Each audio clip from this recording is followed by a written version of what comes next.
కావలిపట్టణంలో జర్నలిస్టుగా పనిచేస్తూ అకాల మరణం చెందిన జరుగుమల్లి అనిల్ భౌతిక కాయానికి కావలి ఎమ్మెల్యే దగ్గుమాటి వెంకటకృష్ణారెడ్డి నివాళులర్పించారు. వారి కుటుంబానికి ఆర్థిక చేయూతనిచ్చారు.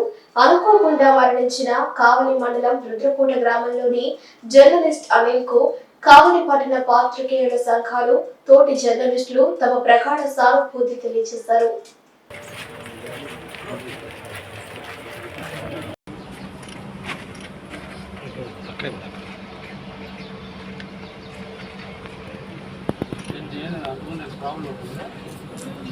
సివిల్గా వచ్చింది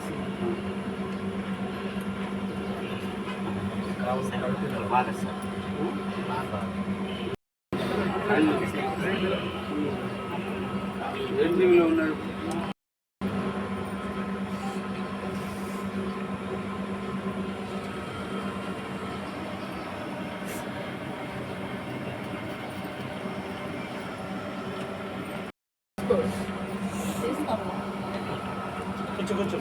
కూర్చోమ్మ ధైర్యం చెప్పు.